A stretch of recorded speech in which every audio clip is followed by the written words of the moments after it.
question auxquelles je me suis intéressée plus récemment, c'est de comprendre comment les filaments d'actine qui sont sous la membrane qui entoure les cellules, comment ces filaments d'actine sont reliés par certaines molécules à cette membrane, comment les caractéristiques particulières de ces molécules qui lient la membrane à l'actine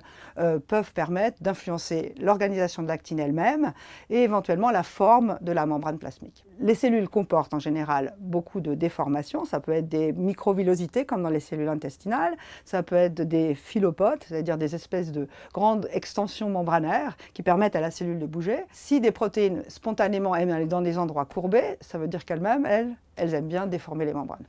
Donc la question qu'on s'est posée, c'est cette protéine qui s'appelle l'esrine, qui couple l'actine à la membrane, étant très abondante, comment se fait-elle qu'on la trouve dans des endroits courbés? Et on a identifié qu'il y avait une autre protéine qui s'appelle IRSP53,